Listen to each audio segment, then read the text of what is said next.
Ya, malam ini kita bersama-sama akan kembali untuk mempelajari kitab Wahyu. Ya, kita akan melihat yang akan kita pelajari malam ini adalah Wahyu pasal yang ke-12 ya, dari ayat yang pertama sampai ayat yang ke-6. Ini merupakan satu bagian yang tidak mudah untuk dimengerti, tetapi kalau kita memahami akan maksud Tuhan menuliskan bagian ini, kita akan melihat bahwa bagian ini adalah sesuatu yang sangat penting ya. Nah, kita akan membaca dari ayat yang pertama sampai ayat yang ke-6 di sini berbunyi, "Maka tampaklah suatu tanda besar di langit, seorang perempuan berselubungkan matahari dengan bulan di bawah kakinya dan sebuah mahkota dari 12 bintang di atas kepalanya. Ia sedang mengandung dan dalam keluhan dan penderitaannya hendak melahirkan, ia berteriak kesakitan. Maka tampaklah suatu tanda yang lain di langit, dan lihatlah seorang naga merah padam yang besar, berkepala 7 dan bertanduk 10, dan di atas kepalanya ada 7 mahkota. Dan ekornya menyeret sepertiga dari bintang-bintang di langit, dan melemparkannya ke atas bumi. Dan naga itu berdiri di hadapan perempuan yang hendak melahirkan itu untuk menelan anaknya. Segera sesudah perempuan itu melahirkan, maka ia melahirkan seorang anak laki-laki yang akan menggembalakan semua bangsa dengan gada besi. Tiba-tiba anaknya itu dirampas dan dibawa lari kepada Allah dan ke tahtanya. Perempuan itu lari ke padang gurun, di mana telah disediakan suatu tempat baginya oleh Allah, supaya ia dipelihara di situ 1260 hari lamanya.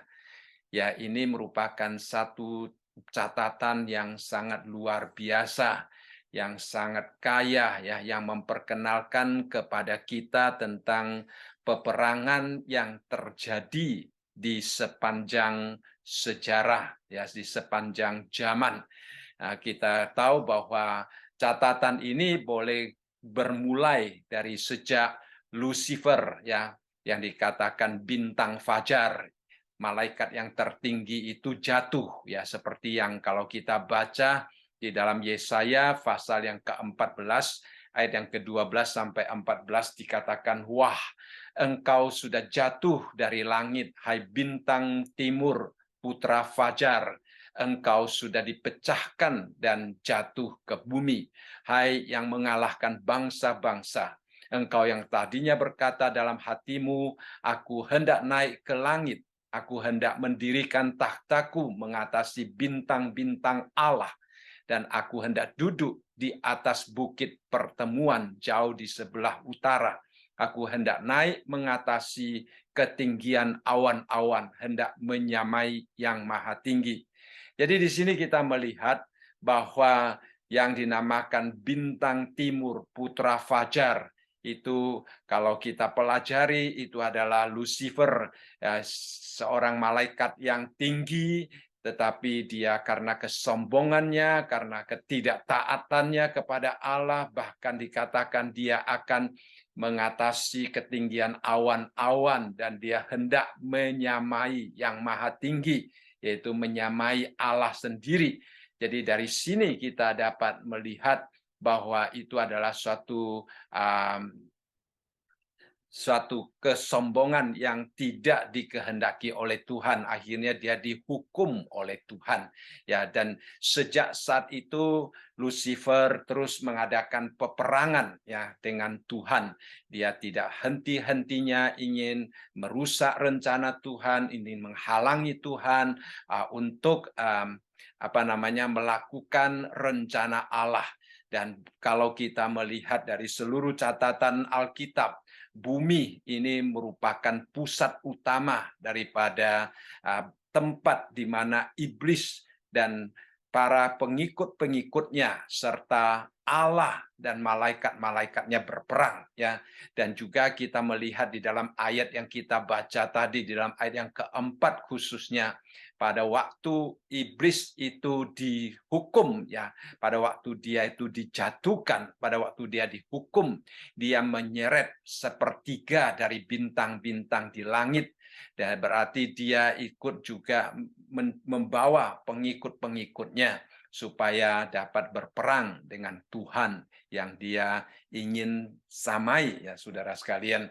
Dan kita melihat setelah iblis jatuh sejak di Taman Eden, dia menipu Adam dan Hawa, dia menyeret manusia untuk melawan Allah.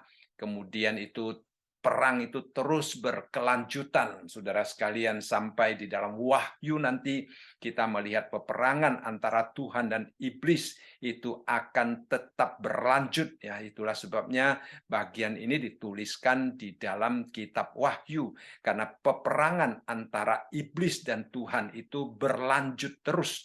Ya, dan konflik antara iblis dan Tuhan itu mencapai klimaksnya nanti di dalam masa kesusahan besar, di mana iblis dan segala kejahatan akan dihancurkan di dalam masa kesengsaraan besar itu, dan di situ Tuhan akan menjadi raja. Ya, kita tahu siapa yang akan menjadi pemenang ya, karena sudah kita bacakan, sudah diumumkan ya, seperti yang minggu lalu kita bahas di dalam pasal yang ke-11 ayat yang ke-15 dikatakan, lalu malaikat yang ketujuh meniup sangkakalanya dan terdengarlah suara-suara nyaring di dalam sorga, katanya, pemerintahan atas dunia dipegang oleh Tuhan kita dan Dia yang diurapinya, dan ia akan memerintah sebagai raja sampai selama-lamanya.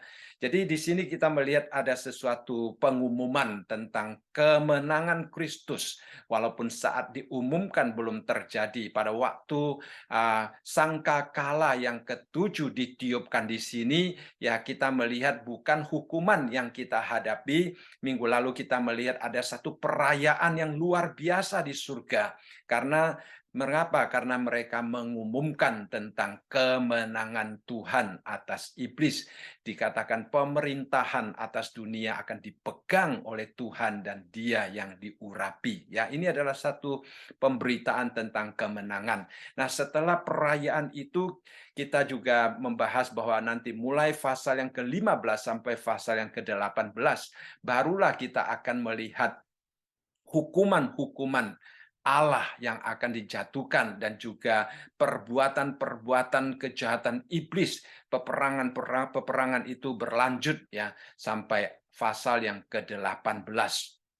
Dan kemudian kita akan melihat bagaimana iblis itu akan dijatuhkan.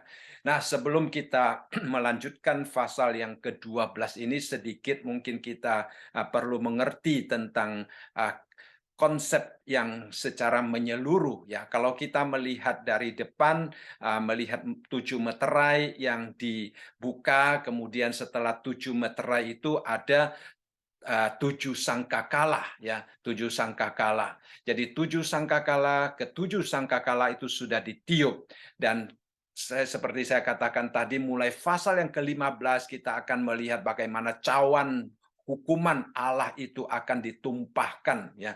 Bagaimana Tuhan akan menghakimi dunia melalui 7 cawan. Nah, sebelum hal itu terjadi, sebelum pasal yang ke-15, dari pasal yang ke-12, 13 sampai ke-14, itu sebenarnya kembali menceritakan sesuatu yang tidak kelihatan, sesuatu keadaan iblis, aktivitas iblis yang tidak kelihatan.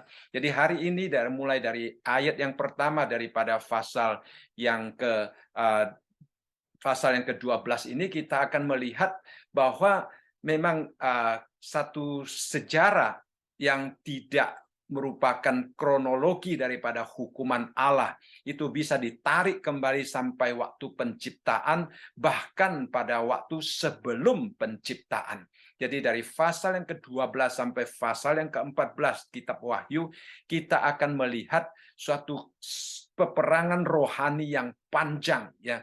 Suatu kalau kita di film ada Star Wars ya, kalau ini sebenarnya adalah peperangan angkasa yang benar-benar terjadi ya saudara sekalian ya, mencatat tentang bagaimana iblis dari awal, dari sebelum Allah menciptakan langit dan bumi, artinya sebelum ada waktu ya, iblis itu yang adalah malaikat ciptaan yang cukup tinggi, akhirnya dia ingin menyamakan diri dengan Allah, akhirnya dibuang.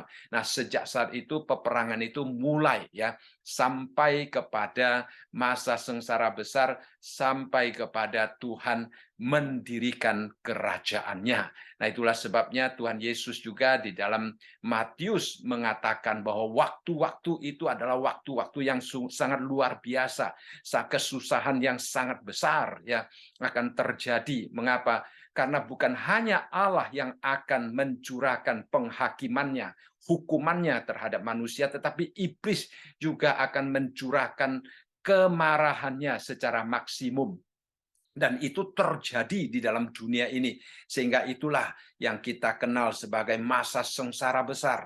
Allah menghakimi, iblis ingin mencurahkan amarahnya untuk melawan Allah. Jadi itu adalah kejadian yang akan terjadi yang Tuhan Yesus ungkapkan di dalam pasal yang di dalam Matius pasal yang ke-24 tadi itu.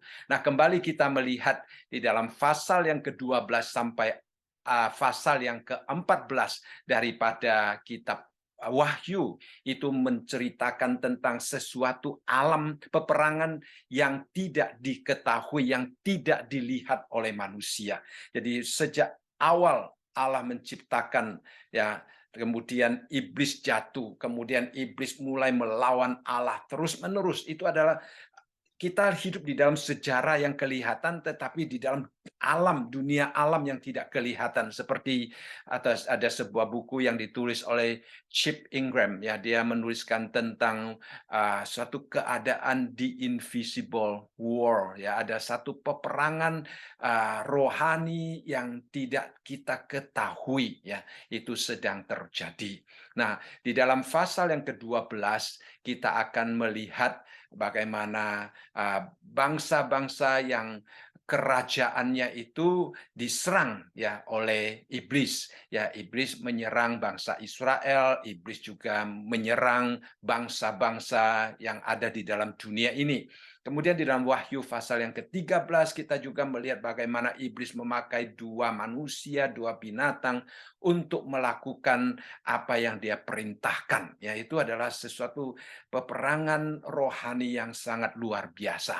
Kemudian di dalam pasal yang ke-14 kita melihat ada satu penghiburan bagi kita, walaupun secara manusia kita melihat seolah-olah ya dunia ini tidak ada harapan ya.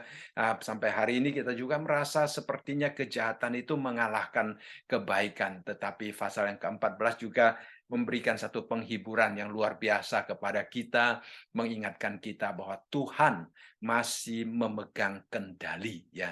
Jadi itu adalah sesuatu hal yang perlu kita mengerti. Kalau kita mengerti ya secara keseluruhan, maka itu akan lebih gampang bagi kita menolong kita untuk melihat tentang apa yang sedang dilihat oleh Yohanes ya.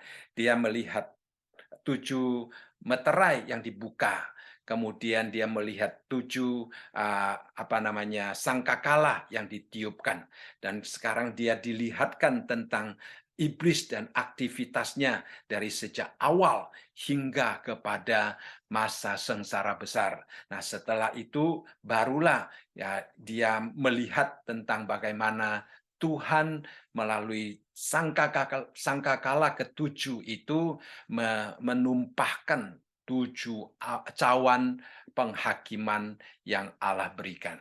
Jadi di sini kita melihat ya, dalam bagian ini kita dapat melihat tentang kebencian daripada iblis. Iblis begitu benci kepada Allah, iblis begitu benci kepada orang-orang Yahudi ya, dan juga kita melihat bahwa sebagai orang Kristen sebenarnya setelah kita menerima Tuhan Yesus, kita mewakili, mewarisi ya, 3 musuh yang memusuhi Allah ya. 3 musuh yang memusuhi Allah ya, seperti lagu yang sering kali kita menyanyikannya ya. Ada 3 musuh ya, tentunya musuh yang pertama adalah kedagingan kita ya. Setelah kita percaya, kedagingan itu justru kelihatan lebih menonjol ya, lebih mengganggu, lebih menyeret kita. Kemudian musuh yang kedua adalah sistem dunia ini yang telah dirusak oleh iblis. Ya, iblis sepertinya menjadi penguasa angkasa. Sistem dunia ini begitu dikuasai oleh dia, sistem dunia itu begitu berjalan berlawanan dengan apa yang Tuhan kehendaki ya. Itu adalah satu sistem yang harus kita lawan ya saudara sekalian. Seperti minggu lalu Pak Hanafi telepon saya berbicara tentang itu Super Bowl, bagaimana reklamenya yang begitu tidak bermoral itu ditayangkan di depan begitu banyak orang, saudara sekalian. Itu adalah satu sistem yang semakin hari kita melihat semakin merusak ya saudara sekalian, semakin menakutkan itu terjadi. Nah, sistem yang demikian itu bagi orang dunia mungkin mereka tidak terlalu merasa, bahkan mereka menyukainya. Tetapi bagi kita sebagai orang Kristen, itu adalah sesuatu yang begitu menantang iman kita, begitu membenci iman kita ya, sistem yang berjalan bertolak belakang dengan apa yang Tuhan inginkan. Dan musuh yang ketiga adalah si setan itu sendiri yang akan selalu menggoda kita seperti yang ditulis di dalam buku ini ya saudara sekalian. Iblis itu memakai berbagai macam cara dan secara terus-menerus dia melawan ya, dia berusaha untuk melawan Allah, berusaha untuk melawan orang-orang yang dikasihi Allah. Ya, itu adalah sesuatu tantangan yang ada di dalam kehidupan kita. Nah, ya memang kita hidup di dalam dunia ini, ya kita memang hidup di dalam dunia fisik, ya saudara sekalian. Tetapi ada satu dunia rohani yang kadang-kadang kita tidak menyadarinya. Ya, ada peperangan rohani. Memang ada orang Kristen yang tidak percaya adanya setan, adanya Tuhan. Tuhan percaya, tetapi ada orang Kristen yang tidak percaya adanya setan katanya. Ya, saya pernah bertemu dengan orang Kristen yang demikian waktu saya masih di sekolah di Jawa, saudara sekalian. Ada seorang berdebat dengan kami dan mengatakan dia tidak percaya, dia berusaha untuk menggunakan logika untuk menjelaskan tentang konsepsi-konsepsi dunia gelap itu, saudara sekalian. Ya, jadi dia tidak percaya. Tetapi Alkitab dengan sangat jelas menunjukkan kepada kita bahwa ada dunia yang tidak kelihatan, itu bereksis. Ada roh-roh yang sedang bekerja di balik daripada keadaan dunia fisik kita yang kelihatan ini. Baik dari pihak Allah, ada roh-roh Allah, ada malaikat-malaikat Tuhan, juga di pihak si jahat. Ada roh-roh jahat, ada pengikut-pengikut setan yang mencoba untuk melawan Allah, Allah untuk melawan para pengikut-pengikut Tuhan. Ya, nah seperti kalau kita melihat di dalam Alkitab ya, pada waktu di dalam 2 Raja-Raja pasal yang ke-6 ayat yang ke-15 sampai ayat yang ke-17, di situ dikatakan ketika pelayan abdi Allah bangun pagi-pagi dan pergi keluar, maka tampaklah suatu tentara dengan kuda dan kereta ada di sekeliling kota itu. Lalu berkatalah bujangnya itu kepadanya, "Celakalah tuanku, apakah yang akan kita perbuat?" Jadi bujang daripada Elisa, ya bujangnya itu adalah pengikutnya, ya pembantunya. Dia melihat musuh yang begitu kuat, tentara-tentara yang berkuda dan kereta musuh itu mengelilingi kota. Dia merasa takut, saudara sekalian. Tetapi apa yang dilihat oleh Elisa, saudara sekalian? Elisa menjawab di dalam ayat yang ke-16. Jangan takut, katanya. Nah, kadang-kadang kita tidak melihat dunia alam, ya. dunia yang tidak kelihatan, kita hanya melihat dunia yang kelihatan, kita bisa seperti pengikut Elisa ini yang merasa takut. Tetapi Elisa tidak takut karena dia melihat dunia yang Tuhan tunjukkan kepada dia. Sehingga di dalam ayat yang ke-16 dia katakan, jangan takut sebab lebih banyak yang menyertai kita daripada yang menyertai mereka. Nah, bujangnya itu, pengikutnya itu tidak melihat orang-orang yang menyertai mereka, ya, tetapi Elisa melihat. Nah, ayat yang ke-17 mengatakan, lalu berdoalah Elisa. Ya Tuhan, bukalah kiranya matanya supaya ia melihat. Ya. Lalu di dalam ayat yang ke-17 menjelaskan, maka Tuhan membuka mata bujang itu sehingga ia melihat. Tampaklah gunung itu penuh dengan kuda dan kereta berapi sekeliling Elisa. Jadi barulah dia melihat malaikat-malaikat kiriman Tuhan untuk melindungi Elisa, ya saudara sekalian. Jadi tadinya dia tidak dapat melihat. Nah, di dalam kehidupan kita juga demikian, ya. Kadang-kadang kita mungkin merasa, wah kita bernasib baik. Padahal di balik daripada pengalaman kita, Tuhan melakukan sesuatu yang kita sendiri tidak mengerti, ya. Di dalam Daniel kita juga membaca bagaimana Daniel doanya ditunda sampai 21 hari. Kemudian Mikael datang untuk menolong dia, ya, sehingga akhirnya Mikael menjelaskan bagaimana dalam 21 hari itu ada roh yang sedang menghalangi dia. Dan Mikael sedang mengalahkan roh itu. Jadi di dalam kehidupan nyata ini kita kadang-kadang mengalami hal-hal yang sangat supernatural. Sebenarnya di dalam dunia yang tidak kelihatan itu Tuhan sedang bekerja atau iblis juga sedang melakukan pekerjaannya, ya. Seperti kita juga melihat di dalam 1 Tawarik pasal yang ke-21 ayat yang pertama. Iblis bangkit melawan orang Israel dan membujuk Daud untuk menghitung orang Israel. Nah, kita melihat di dalam bagian 1 Tawarik 21 ini bahwa penghitungan akan umat Israel adalah sesuatu yang tidak disenangi oleh Tuhan. Nah, Daud menyangka bujukan suara itu datangnya daripada Tuhan sehingga dia melakukannya. Tetapi sebenarnya dia tidak tahu bahwa di dalam dunia roh itu iblis datang membujuk dia. Nah, saudara sekalian, kita sebagai manusia memang kadang-kadang kita sangat tidak mengerti akan keadaan-keadaan seperti ini, ya. Kita tidak tahu, kita sangka Tuhan menginginkan kita melakukan sesuatu. Kita sangka ini adalah satu konsep yang kita pikirkan, satu rencana, satu strategi yang baik. Padahal di balik daripada apa yang kita pikirkan itu ada desakan, ada bujukan daripada si jahat. Nah, kita tidak mengetahuinya. Demikianlah Daud, dia tidak mengetahui bahwa iblislah ya yang sedang menanamkan gagasan-gagasan yang pada akhirnya akan menghasilkan perbuatan-perbuatan yang bertentangan dengan apa yang Tuhan kehendaki. Ya, jadi itulah dunia alam yang tidak kelihatan itu sedang berjalan. Nah, ini yang yang Yohanes lihat di dalam pasal yang ke-12 itu, ya. Nah, kita juga melihat pengalaman Petrus, ya, seperti yang Tuhan Yesus katakan kepada Petrus di dalam pasal yang ke-16, yang dikatakan di dalam ayat yang ke-21, sejak waktu itu Yesus mulai menyatakan kepada murid-muridnya bahwa ia harus pergi ke Yerusalem dan menanggung banyak penderitaan dari pihak tua-tua, imam-imam kepala, dan ahli-ahli Taurat, lalu dibunuh dan dibangkitkan pada hari yang ketiga.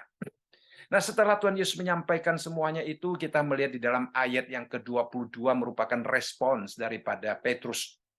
Dikatakan, tetapi Petrus menarik Yesus ke samping dan menegur dia. Bayangkan saudara sekalian, ya, Petrus itu luar biasa, ya. Dia menarik Tuhan Yesus ke samping, lalu menegur Tuhan Yesus. Biasanya murid-murid Tuhan Yesus begitu menghormati, tetapi Petrus itu kelihatannya lebih pintar daripada Tuhan Yesus sekarang. Dia menarik Tuhan Yesus, tidak boleh berkata demikian, ya, dia menegur dia. Katanya, Tuhan, kiranya Allah menjauhkan hal itu. Hal itu sekali-kali takkan menimpa engkau. Ya, seperti Petrus lebih mengetahui itu daripada Tuhan Yesus. Dia lebih pintar daripada Tuhan Yesus, sehingga dia menarik Tuhan Yesus untuk ke samping untuk menegur dia. Tetapi saudara sekalian, apa yang terjadi di dalam hati Petrus, Petrus sendiri tidak tahu, tetapi Tuhan mengetahuinya. Ya, Tuhan mengetahui sesuatu yang sedang terjadi di dalam Petrus. Tuhan mengetahui pikiran Petrus, keberanian Petrus untuk menarik Tuhan Yesus, menegur Tuhan Yesus. Itu bukan datangnya dari Petrus sendiri.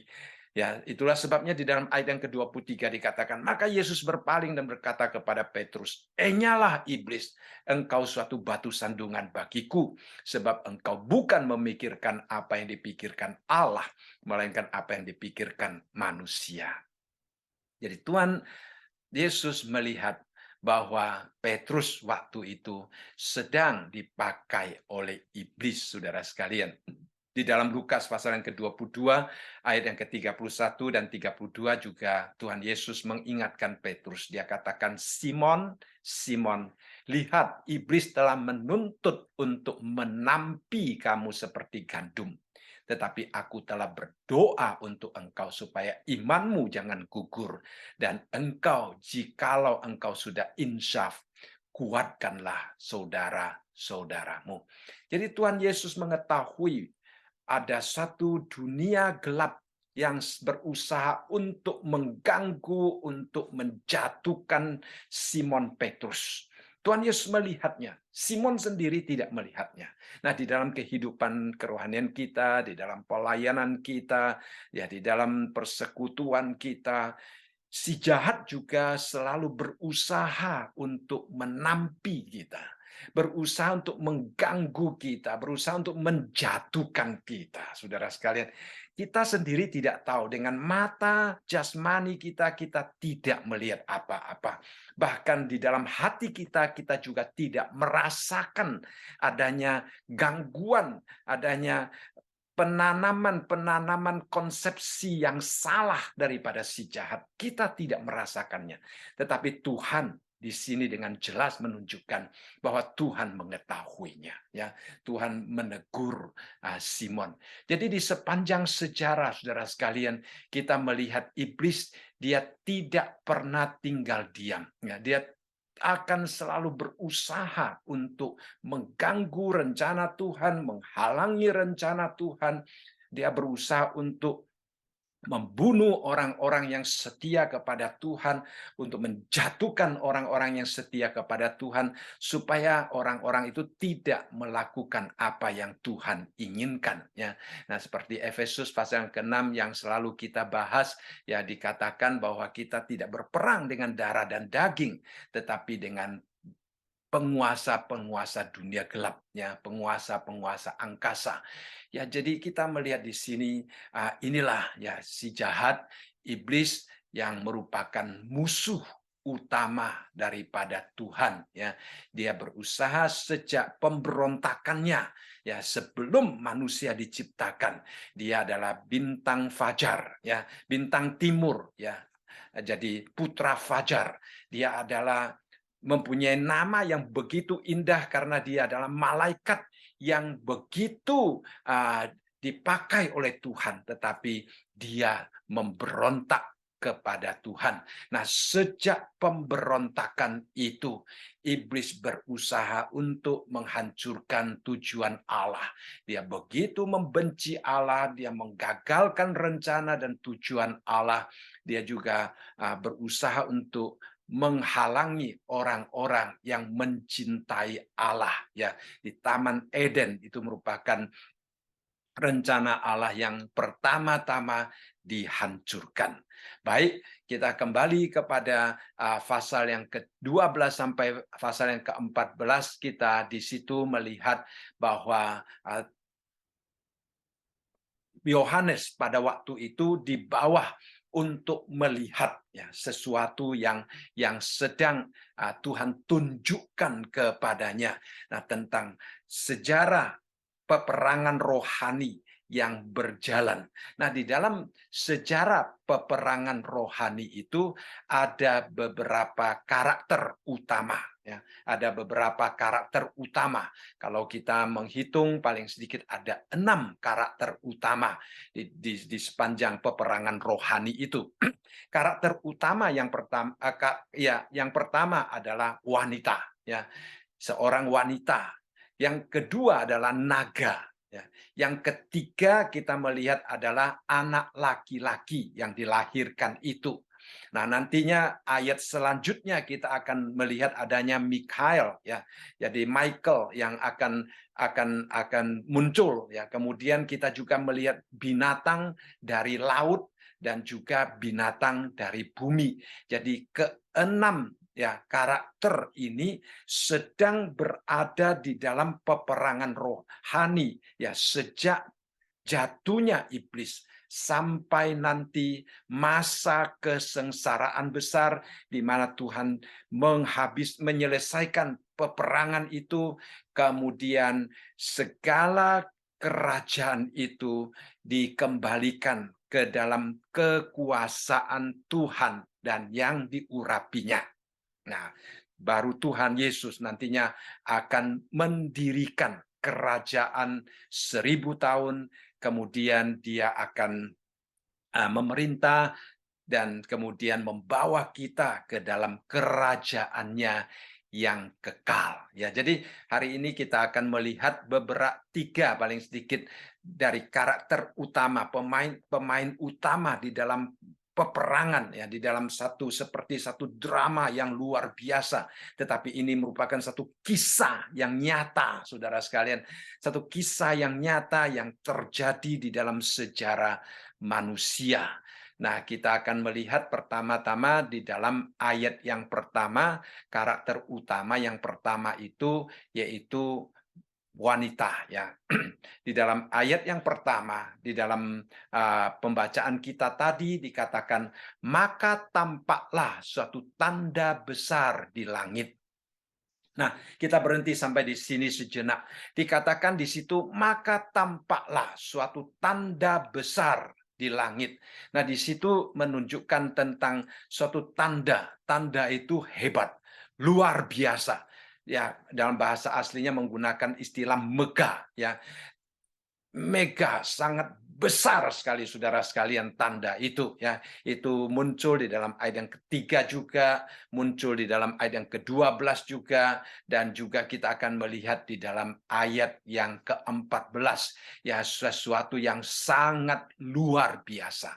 Dan kemudian di sini menggunakan istilah tanda, Saudara. Istilah tanda ya. Jadi artinya ini adalah sesuatu yang menjelaskan realita yang sedang terjadi.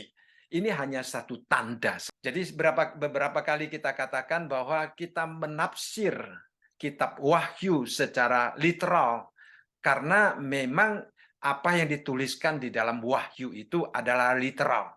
Tetapi kalau seandainya sesuatu itu merupakan simbol yang harus ditafsir dengan mengenal simbol tersebut, maka Tuhan akan memberitahukan kepada kita bahwa itu bukan literal, itu adalah simbol. Ya, seperti pada waktu kita membahas dalam pasal yang ke-11 ayat yang ke-8 dikatakan kota Yerusalem secara rohani adalah Sodom, adalah Mesir.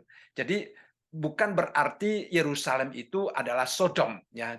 Artinya secara rohani. Jadi kita harus menafsir itu secara rohani. Demikian juga dengan sekarang dikatakan perempuan. Tetapi perempuan itu adalah suatu tanda. Ya, jadi tanda yang besar. Berarti perempuan itu bukan berarti perempuan itu sendiri, tetapi dia merupakan satu tanda. Dia merupakan satu simbol untuk menjelaskan apa yang akan Tuhan beritahukan kepada kita. Nah, kalau kita membaca akan kitab Wahyu itu, kita akan melihat bahwa di dalam Wahyu itu mencatat paling sedikit ada 4 wanita ya yang simbolis ya, 4 wanita simbolis yang dicatat di dalam kitab Wahyu ya. Nah, wanita yang pertama itu dicatat di dalam pasal yang kedua ayat yang ke-20. Dia dinamakan Isabel ya saudara sekalian, melambangkan tentang keduniawian, tentang kejahatan, tentang dosa ya, tentang wanita yang hidup di dalam perzinaan ya. Itu adalah yang pertama, wanita yang pertama yang kita lihat di dalam Wahyu. Wanita yang kedua itu akan muncul di dalam pasal yang ke-17 nanti ya, wanita Kirmizi ya, dia adalah gereja yang sudah murtad ya, yang tidak lagi hidup takut akan Tuhan ya. Lalu kemudian kita juga melihat di dalam pasal yang ke-19 itu akan muncul gereja akan mengadakan pernikahan dengan anak domba ya. Itu adalah gereja Tuhan yang menggambarkan tentang gereja Tuhan. Jadi Isabel dia adalah wanita yang memiliki kaum kafir, wanita Kirmizi di dalam pasal yang ke-17 itu mewakili gereja yang murtad, dan anak domba itu mewakili gereja yang pada hari ini yang beribadah kepada Tuhan, dan kemudian di dalam pasal yang ke-19 nanti akan memasuki pernikahan anak domba ya dengan gerejanya. Jadi kita melihat di situ ada 4 feminim yang dibuat, diungkapkan ya, diceritakan sebagai lambang, sebagai suatu tanda. Nah, sekarang kita melihat di sini ya, tanda yang ada di sini, apakah tanda itu dia katakan seorang perempuan berselubungkan matahari dengan bulan di bawah kakinya dan sebuah mahkota dari 12 bintang di atas kepalanya. Nah, siapakah perempuan itu, saudara sekalian? Ya, kita melihat di sini kalau kita baca tadi, perempuan itu akhirnya melahirkan seorang anak dan kemudian anaknya dibawa kepada Allah dan ke tahtanya. Ya, kemudian anak itu akan menggembalakan bangsa-bangsa dengan tangan besi. Nah, saudara sekalian, siapakah perempuan yang dimaksudkan di sini? Ada orang mengatakan perempuan itu adalah gereja ya. Tetapi kita tahu gereja tidak pernah melahirkan Tuhan Yesus. Ya, gereja juga tidak disebut sebagai perempuan ya. Banyak penafsir mereka dengan sangat teliti mempelajari akan kata perempuan ini, dan juga mereka dengan sangat teliti menyimpulkan bahwa pada waktu gereja disebut secara feminim, dia hanya disebut sebagai pengantin perempuan daripada Tuhan Yesus. Dia belum menikah, sehingga dia pernah disebut sebagai perempuan yang hamil dan kemudian melahirkan ya. Jadi tidak pernah. Ini adalah saya katakan tadi dalam pasal 12 sampai pasal 14 itu mencatat tentang peperangan rohani yang terjadi sejak iblis jatuh sampai kepada masa sengsara besar. Jadi catatan tentang tanda-tanda yang dilihat oleh Yohanes di sini merupakan suatu catatan tentang sejarah yang sudah terjadi, saudara sekalian ya, di dalam kehidupan manusia.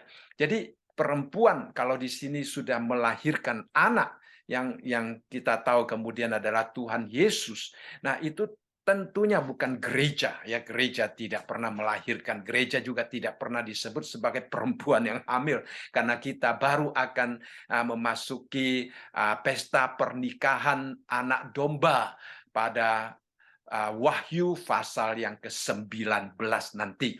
Jadi di sini belum terjadi. Jadi siapakah perempuan itu, saudara sekalian? Nah, memang penafsir-penafsir mempunyai pandangan yang berbeda-beda, tetapi saya lebih cenderung untuk percaya bahwa perempuan yang dimaksudkan di sini adalah kaum Israel. Ya, kaum Israel. Kaum Israel Tuhan Yesus itu adalah benih yang keluar dari kaum Israel, benih Daud ya saudara sekalian secara manusia. Jadi di sini kita percaya bahwa bahwa wanita yang dimaksudkan di sini adalah Israel. Mengapa kita percaya demikian? Karena tadi saya katakan Tuhan Yesus ya, dia adalah orang Israel. Ya, dia lahir di dalam keturunan Israel. Ya, itu adalah satu alasan. Kemudian kita juga melihat ya banyak penafsir-penafsir juga membawa kita kembali ke dalam perjanjian lama, khususnya di dalam catatan kitab Kejadian pasal yang ke-37. Ya, di situ kita melihat tentang apa? Tentang Yusuf, dia sedang bermimpi, saudara sekalian. Yusuf dia bermimpi 2 kali, ya. Yusuf bermimpi 2 kali. Mimpi yang pertama kali kita melihat bagaimana Yusuf dia dia bersama-sama dengan saudara-saudaranya, kemudian dia mempunyai satu pengalaman yang luar biasa di dalam mimpinya, ya. Semua padi-padi yang dikumpulkan oleh saudara-saudaranya itu semua menyembah kepada dia. Yaitu adalah mimpi yang pertama. Kemudian dia cerita tentang mimpinya yang kedua. Dia mengatakan dia bermimpi lagi. Dan mimpi itu mengikut sertakan ayahnya dan ibunya. Karena apa? Karena Yusuf di dalam mimpinya itu dia bermimpi tentang matahari, ya bermimpi tentang bulan, ya. Nah, kita tahu matahari itu melambangkan papanya, ya Yakub, dan bulan itu melambangkan ibunya Rahel itu, ya. Dan dia juga bermimpi tentang 11 bintang yang sujud. Ya, itu melambangkan ke-11 saudara-saudaranya. Nah, kalau kita menghubungkan antara mimpi ini, ya memang kita tidak tahu apakah ini yang Tuhan maksudkan, tetapi banyak penafsir setuju untuk menghubungkan antara mimpi Yusuf, ya karena Tuhan telah menunjukkan kepada dia dengan tanda yang dilihat oleh Yohanes. Ya, kita tahu Yohanes juga adalah seorang yang bertumbuh dalam pengenalan akan kitab suci perjanjian lama. Jadi dia juga mengerti apa yang dimimpikan oleh Yusuf, ya. Jadi di sini kita melihat dikatakan seorang perempuan berselubungkan matahari dengan bulan di bawah kakinya. Nah, jadi Rahel itu sebagai lambang daripada bulan sebagai lambang daripada Rahel, dan matahari itu sebagai lambang daripada Yakub. Walaupun Tuhan mengadakan perjanjian pertama-tamanya dengan Abraham, tetapi nama Israel itu baru dikenal, ya, karena Yakub namanya diubah, ya. Jadi nama Israelnya baru dikenal pada masa Yakub dan ke-12 anaknya yang menjadi ke-12 suku bangsa Yahudi itu, orang Israel itu. Jadi kalau kita melihat akan pengalaman ini, maka kita melihat dikatakan perempuan itu berselubungkan matahari yang melambangkan Yakub, berselubungkan dengan bulan di bawah kakinya yang melambangkan tentang Rahel, dan mahkotanya dari 12 bintang, ya. Jadi 11 bintang di dalam mimpi Yusuf itu menyembah kepada bintangnya Yusuf.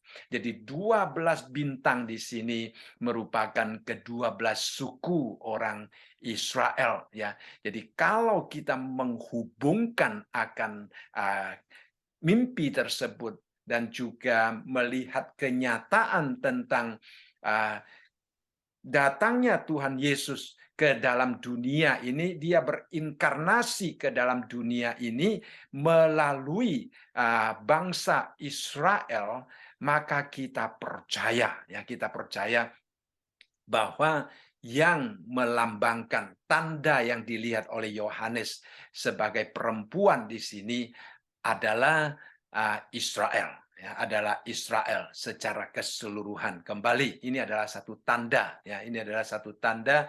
Jadi Israel secara keseluruhan, ya, itu adalah kesimpulan yang dapat kita ambil untuk tanda yang pertama ini.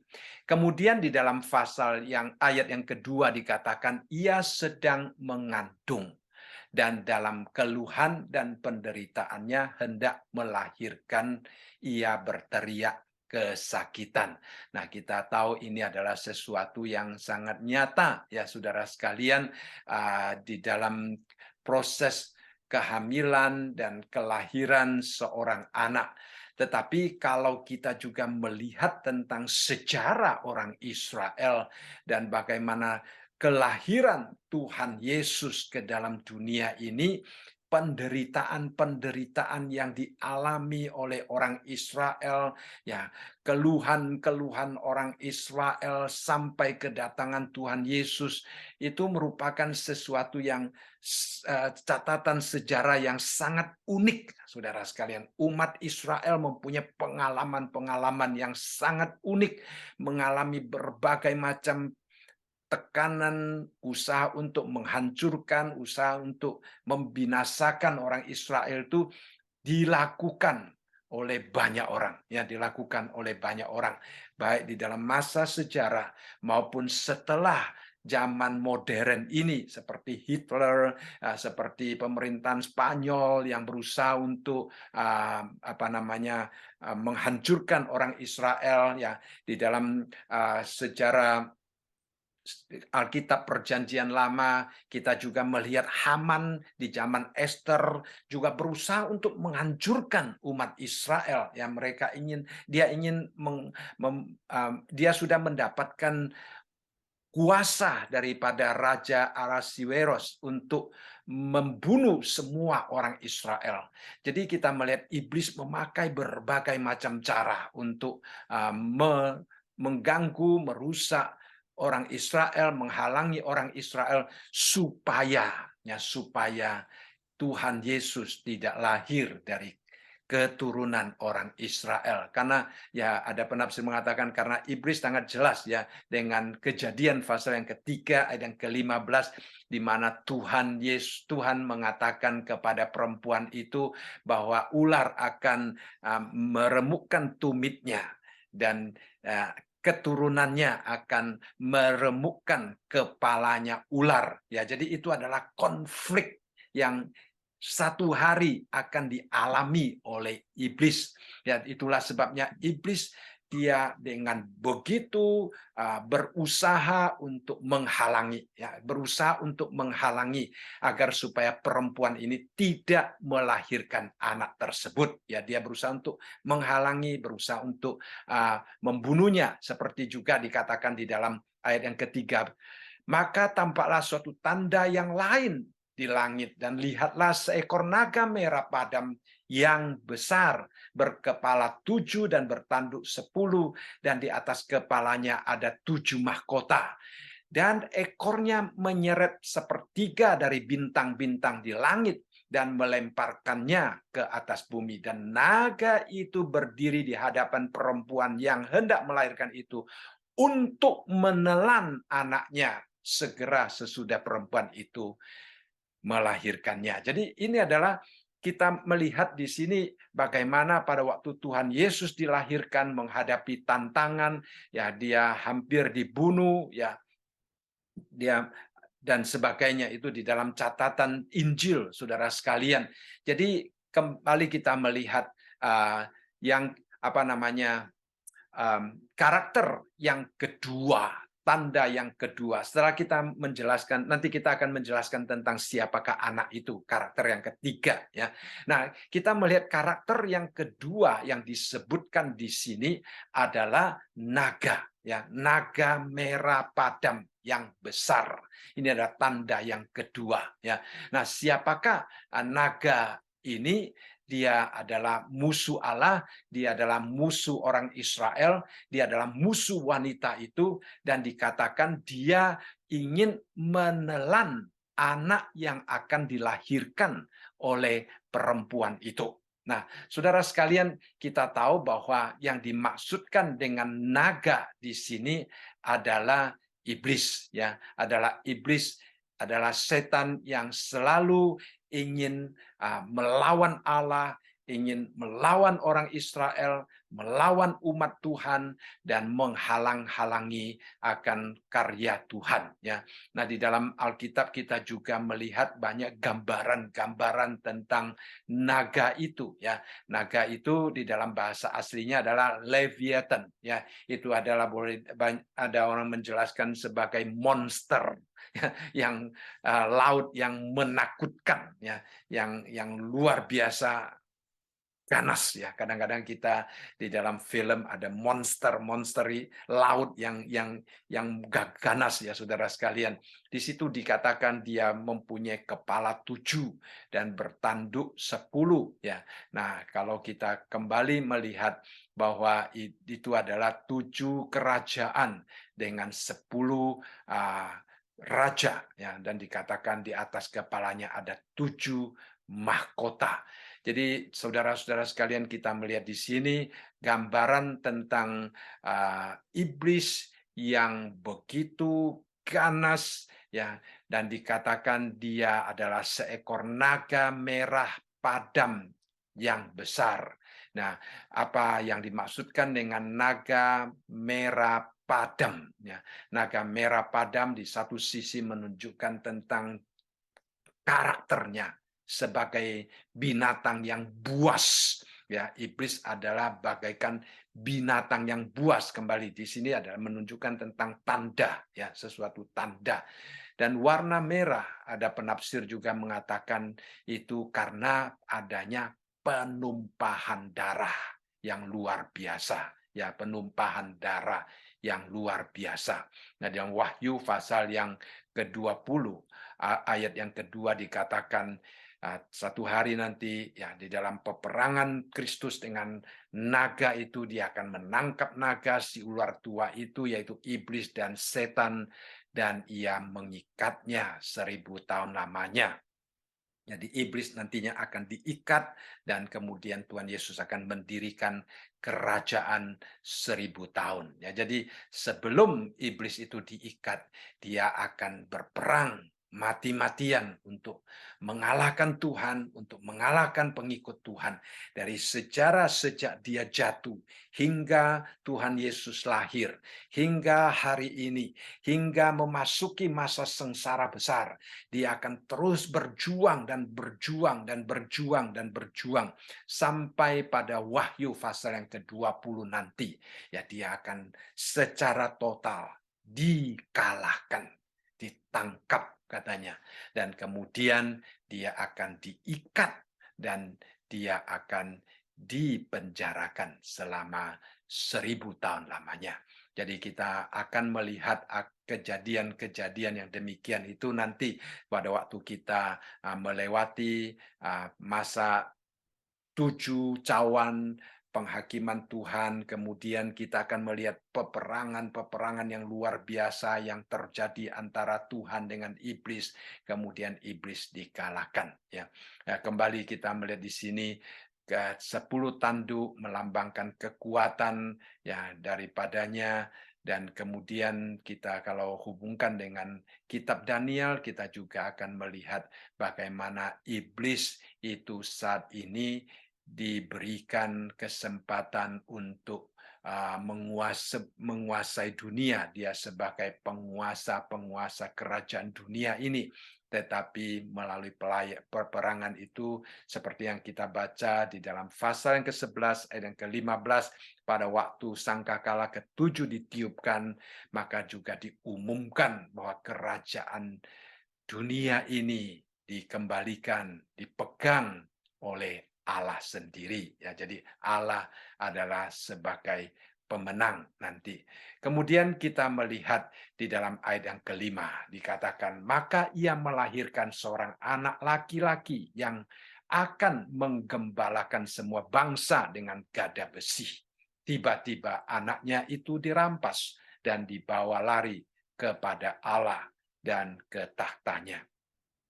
Jadi tadi kita melihat perempuan yang pertama itu adalah orang Israel, ya, kaum Israel secara keseluruhan. Kemudian kita juga melihat naga, ya, adalah mewakili, melambangkan iblis yang selalu menjadi musuh Allah, yang berusaha untuk menelan anak yang akan lahir ini.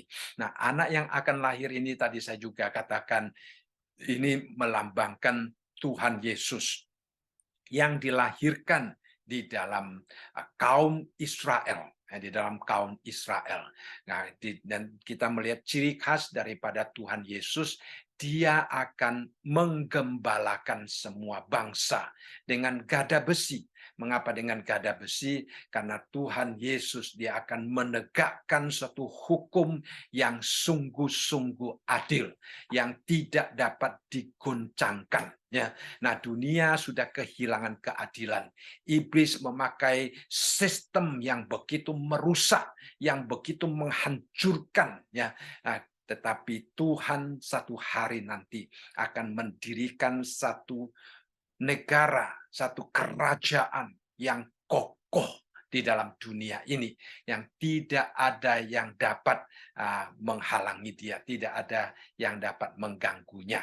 Dan dikatakan di situ bahwa walaupun si naga sudah menunggu-nunggu di situ ya untuk menelan anak ini, tetapi kita melihat bahwa anak ini tetap diselamatkan.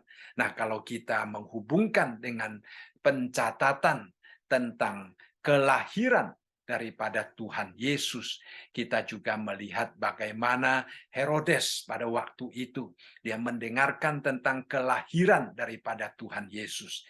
Dia berpura-pura kepada orang Majus itu bahwa dia ingin menyembah kepada Tuhan Yesus, padahal dia mau membunuh Tuhan Yesus. Ya, kemudian kita melihat bahwa dia menyadari bahwa dia telah ditipu, ya, artinya dia tidak diberitahu tentang apa yang sebenarnya. Akhirnya Raja Mesir itu bagaimana Herodes itu bagaimana dia begitu marah dan membunuh semua anak-anak yang berada di bawah umur 2. Ya. Jadi kita melihat di sini naga itu mungkin dia tidak bisa menelan anak itu, tetapi dia mencoba untuk menelan semua anak. Tetapi Tuhan Yesus secara tiba-tiba telah dirampas dan telah dibawa lari kepada Allah. Itu persis seperti apa yang kita baca di dalam Injil tentang kelahiran Tuhan Yesus, tentang bagaimana Tuhan Yesus dia diselamatkan, kemudian bagaimana Tuhan Yesus terhindar daripada kemarahan kaisar pada waktu itu, ya, sehingga dia boleh tetap dipersiapkan Allah untuk untuk memimpin semua bangsa, dikatakan di sini dan gunakan istilah menggembalakan, ya, istilah menggembalakan. Jadi dengan sangat indah sekali kita melihat bagaimana Allah menjaga, melindungi putranya yang berinkarnasi ke dalam dunia ini. Jadi kita dari sejarah manusia yang kita lihat, ya, yang kita lihat adalah Herodes mencoba untuk membunuh Tuhan Yesus. Ini yang kita ketahui. Tetapi kalau kita membaca dari Wahyu pasal yang ke-12, kita menemukan sebenarnya Herodes itu hanya alat di tangan si jahat. Herodes hanya alat di tangan iblis yang benar-benar mau membunuh, mau menelan Tuhan Yesus. Itu bukan Herodes, tetapi iblis yang bekerja di dalam hati Herodes. Jadi dari sini dengan adanya catatan Wahyu pasal yang ke-12 ini, kita dapat melihat keadaan yang terjadi di dalam dunia invisible ini. Dalam dunia yang tidak kelihatan ini. Tadinya kita hanya melihat apa yang dapat kita lihat dengan mata jasmani kita. Bahwa Herodes berusaha untuk membunuh Tuhan Yesus. Bahkan begitu banyak bayi yang dikorbankan. Ya, itu kelihatannya itu ulah Herodes. Kejahatan Herodes. Tetapi dengan adanya catatan ini, kita melihat sebenarnya di belakang Herodes ada kuasa kegelapan, si naga itu yang mencoba untuk menelan Tuhan Yesus. Karena dia tahu bahwa Tuhan Yesus nantinya akan mengalahkan dia. Jadi itulah yang terjadi pada pada dunia yang tidak kelihatan itu, ya.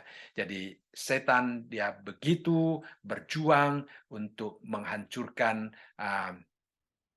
Tuhan Yesus, berusaha untuk menghancurkan orang-orang Israel, berusaha untuk menghalangi, ya, menghalangi kerja Tuhan, rencana Tuhan ter terlaksana. Ya, itu adalah suatu usaha iblis, tetapi dia gagal total, saudara sekalian. Ya, seperti yang kita alami pada hari ini, sampai pada waktu Tuhan Yesus mau naik ke atas surga pun, dia memakai Petrus, yang murid yang begitu dekat dengan Tuhan Yesus, untuk menghalangi, ya, supaya Tuhan Yesus tidak naik ke surga. Dia masih berusaha untuk menghalangi Tuhan Yesus, karena dia tahu kemenangan Kristus ada di atas kayu salib. Dia mencoba untuk menghalangi, tetapi kekuatannya, kuasanya begitu terbatas. Tuhan Yesus begitu berkomitmen, ya, sebagai manusia yang melakukan ketaatan penuh kepada Allah, seperti yang dicatat oleh Ibrani, ya.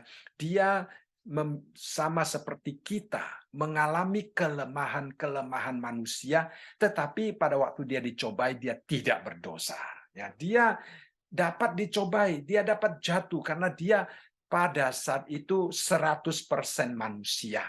Kalau dia tidak setia kepada Tuhan, kalau dia tidak tetap berfokus kepada Tuhan, dia bisa dijatuhkan oleh iblis, dia bisa digagalkan oleh iblis di dalam perjalanannya menuju Golgota. Ya, jadi itu bisa terjadi. Nah, bukan berarti Tuhan Yesus itu tidak mungkin dapat dicobai. Dia dapat dicobai, dia dapat dijatuhkan. Tetapi Tuhan Yesus tidak jatuh. Nah, itulah kemenangan Tuhan Yesus, kesetiaannya sebagai manusia yang setia penuh kepada Allah, yang pada akhirnya dapat menunaikan karya keselamatan yang dia lakukan di atas kayu salib.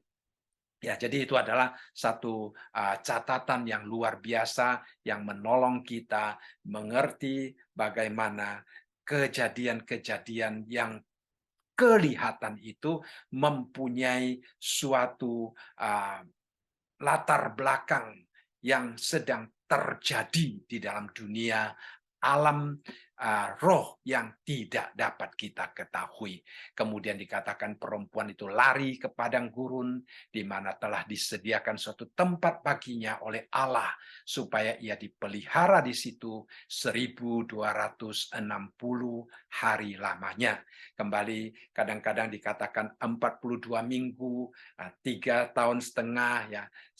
Di sini 1260 hari adalah 3 tahun setengah. Jadi dalam masa sengsara yang kedua, masa sengsara besar, di mana iblis berusaha untuk menghancurkan orang Israel, Tuhan akan menyediakan tempat, ya, seperti yang Tuhan Yesus katakan juga di dalam Matius pasal yang ke-12 ayat yang ke-15 itu, bahwa Tuhan akan melindungi umatnya. Tuhan akan melindungi umatnya. Dan juga di dalam ayat sebelumnya kita juga membaca waktu insert, ya, jadi kita melihat bahwa Tuhan mengutus kedua saksinya untuk memenangkan orang-orang Israel yang pada waktu itu sedang berada di dalam penderitaan yang sangat luar biasa itu.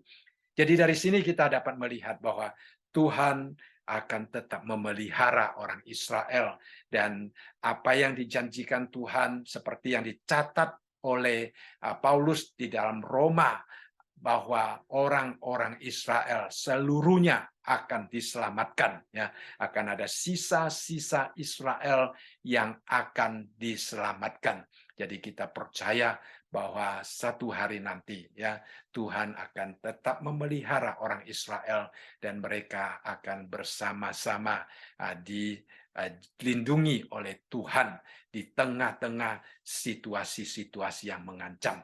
Nah, kembali mungkin sedikit kita mereview apa yang sudah kita baca dan pelajari. Jadi masa sengsara besar, sebelum masa sengsara besar dimulai, umat Kristen sudah diangkat ke surga, gereja sudah diangkat ke surga. Jadi yang akan menghadapi masa sengsara besar itu, yang akan diserang oleh si jahat itu adalah kaum Israel. Dan Tuhan akan terus menjaga umat Israel. Kita melihat ada 144.000 tua-tua yang mewakili orang Israel itu. Nah, mereka itu selalu menyembah 100 yang mewakili orang Israel. Ya, kemudian saudara sekalian, kita juga melihat di apa namanya itu, Tuhan mengutus kedua saksinya untuk bersaksi kepada orang Israel. Jadi Tuhan begitu mengasihi orang Israel. Janji Tuhan kepada orang Israel satu hari akan tergenapi bahwa mereka akan tetap diselamatkan. Walaupun naga berusaha untuk menghancurkannya, tetapi Tuhan akan menyediakan tempat bagi mereka untuk bersembunyi. Itulah sebabnya dikatakan di sini, perempuan itu lari ke padang gurun di mana telah disediakan suatu tempat baginya oleh Allah. Jadi Allah akan menyediakan satu tempat bagi orang Israel, dan di sana Tuhan akan memelihara mereka selama masa sengsara besar itu. Kita melihat bahwa kita menyembah kepada Tuhan yang begitu setia. Saudara, kalau hari ini kita melihat orang Israel, mereka tidak setia kepada Tuhan. Mereka sudah boleh dikatakan tidak mengenal Tuhan. Mereka sudah boleh dikatakan mereka sudah jauh daripada Tuhan. Tetapi Tuhan tidak pernah jauh dari mereka. Tuhan akan terus-menerus memegang janjinya sampai terakhir nanti di dalam sebelum memasuki kekekalan. Tuhan masih akan melindungi orang Israel sampai nantinya Tuhan mendirikan kerajaan 1000 tahun, dan kemudian Tuhan akan mendirikan kerajaannya yang kekal itu. Ya, jadi pada hari ini kita melihat apa yang terjadi di dalam peperangan angkasa, peperangan di dalam dunia roh itu ada 6 karakter utama. Kita melihat 3 karakter utama yang ada. Yang pertama adalah wanita itu yang mewakili orang Israel, yang kedua naga itu yang mewakili setan, iblis, dan yang ketiga adalah anak yang dilahirkan yang mewakili Tuhan Yesus yang nantinya akan menjadi raja memerintah. Dan minggu depan kita akan melihat lagi Mikael, kemudian melihat lagi akan binatang yang keluar dari laut dan binatang yang keluar dari bumi itu, ya. Baik, saya rasa malam ini kita belajar sampai di sini, ya. Mari kita bersama-sama masuk dalam doa.